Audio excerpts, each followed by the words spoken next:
Conversations with Mr. Body here on this beautiful Wednesday afternoon, right? And so what is today? Today is Wellness Wednesday, Workout Wednesday, Warrior Wednesday, Hump Day, whatever you want your Wednesday to be, that's what it's going to be, right? And so listen, the topic of conversation that we're going to be talking about is, look, have you found yourself in a plateau, right? Like if you found yourself in a plateau, this is for you. Whether it's a plateau in your strength, whether it's a plateau when I'm talking about your strength, like you can't seem to get, put more weight on your squats or your bench press or your deadlifts or, any of the exercises that you're doing. You're not seeming to build your stamina and your endurance, right? You just seem to like always get stuck. Maybe you're trying to get your mile time in a certain time or a 5K or a half marathon or a 10K, whatever it is. And you just seem to always find yourself at this plateau and it's just like, I can't break free. Or maybe, it's inches in your body, right? Maybe you haven't been able to get your stomach into a certain inch range, right? Maybe you haven't been able to get your hips, that booty into a certain inch range, your arms, your chest, your back, whatever it is. I'm going to tell you workout wise, right, what you need to start paying attention to and how you need to make some adjustments in order for you to break free from the plateau. Because here's the bottom line, right? The bottom line is that a plateau is your body's way of telling you it's time to change, right? Your body can't talk to you. Otherwise, that would be a little bit weird if you just saw some lips coming out your skin and was like, change, right? That'd be a little bit weird. So your body's way of talking to you is that you have a plateau. I'm telling you right now, all fitness professionals know this. Look, I've been a certified personal trainer now for 19 years. And what I'm sharing with you is that, look, you need to adjust.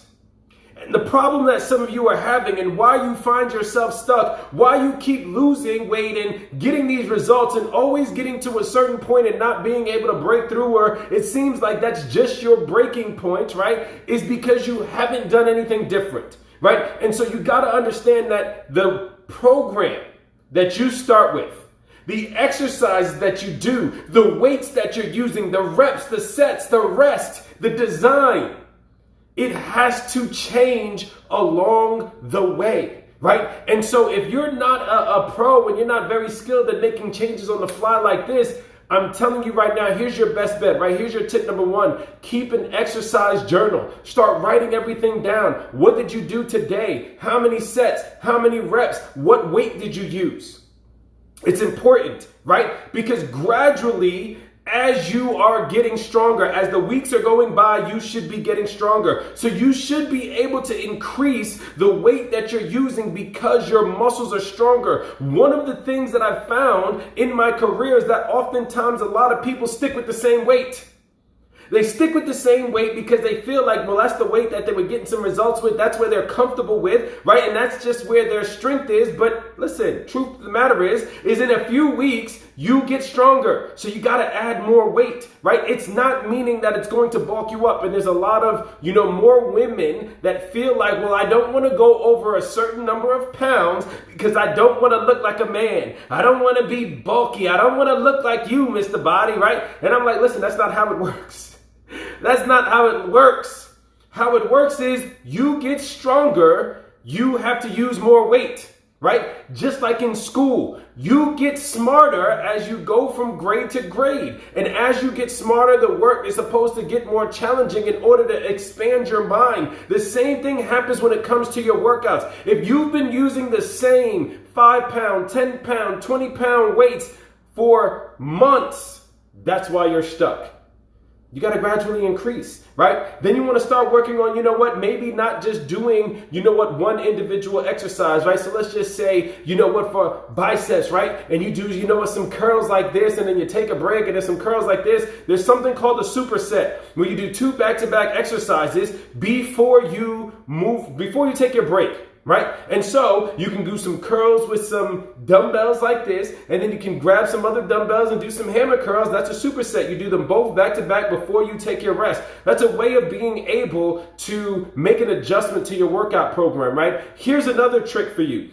Oftentimes I find that a lot of people, when they get into their groove, they have a workout flow, right? That they decide to use. And that workout flow is the same for weeks and months. What do I mean by your workout flow? Let's just say, for instance, you're doing legs, right? I see a lot of people, they do their warm up, and then they go and they do some squats, and then they go and they do some leg press, and then they go and do some leg extensions, and they go and do some leg curls, and then they probably might get on the adductor and the abductor machine. Right? And that's the routine for legs majority of the time. They may have one other routine that incorporates some lunges and some other things, but you do it in the same order every time you work out.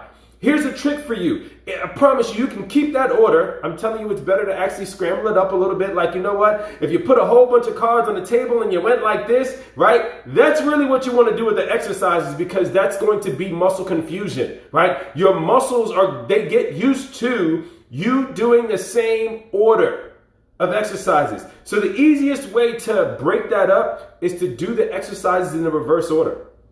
That is a tip for you.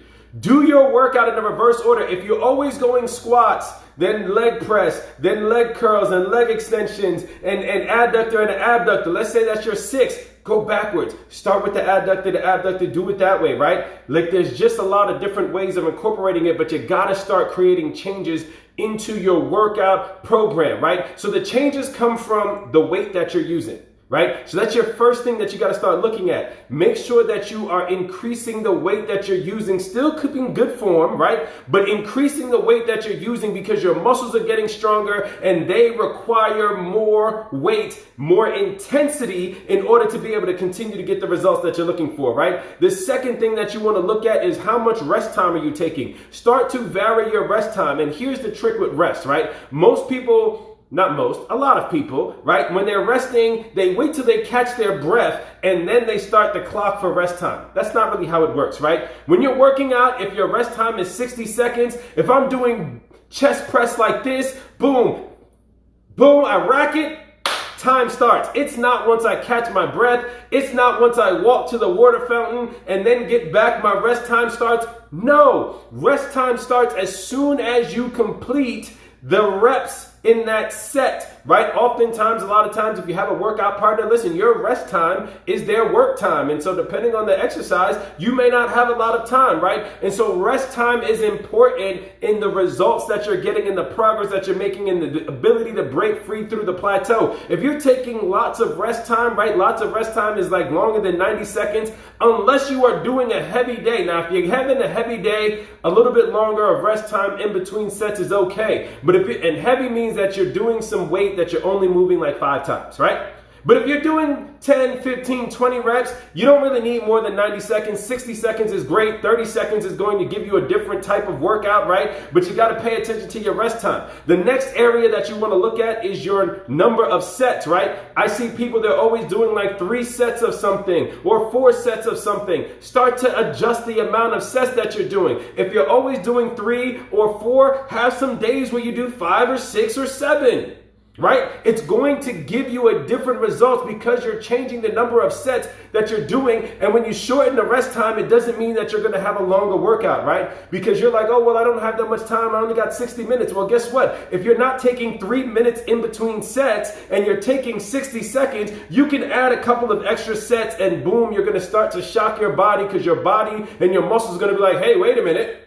We're only used to doing 3 sets. What is this? How are you going to 4? How are you going to 5? What are you doing at 6? Right? It's going to produce a different result for you, right? Next thing for you, right? Your 4th tip. Try incorporating doing some supersets, meaning that you take 2 exercises back to back before you rest time, right? And then you can even take it a little bit step further and do a little bit of mini circuits, right? I call it mega sets, where you have 3 exercises in a row, or you can do a mini circuit, right, where you got 4 exercises, or a larger circuit where you have 10 exercises before you take your break. When you get in there, it's probably not focused on just one muscle group. It might be a total body thing, but you gotta start to vary, right?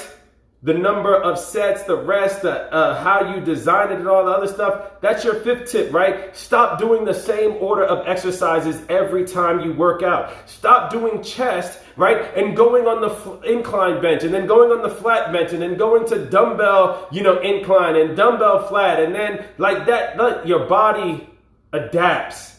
Your body adapts. If you're finding yourself no longer being sore at all, you're at a plateau, and that means that you're not challenging your body enough. Listen, here's the difference between fit people that have been doing this for a long time and a newbie. We are sore too, right? That is the one common misconception that a lot of newer folks think, that fit people don't get sore. We are sore all the time. We have just accepted the fact that we are going to be sore all the time. The only difference is that our recovery time is faster as you get better, right? As you work on your nutritional habits, all of that stuff, you're going to have faster recovery time. So we can do the same workout. You might be sore for a week. I might be sore for 2 days, right? So that's just the only difference, but we are always sore. I promise you, you talk to any professional or person that's been doing this for a minute, if they're not sore, they're mad because they know they cheated themselves in their workout and they should have done more, right? So don't look for a place where you think you've arrived and you're no longer sore. You're at a plateau and you're not going to see the results that you were looking to see. Chase the soreness, because guess what? That soreness, right, is going to bring some new results for you. That's all I got for you on today. Listen, it's your boy, Mr. Body. If you got some value in this video, feel free to hit the share button, tag somebody that needs to hear this message, invite somebody so they can get the same value that you got, and go out there and continue to dominate your results and get some new ones. Break free from your plateau, because it's possible for you.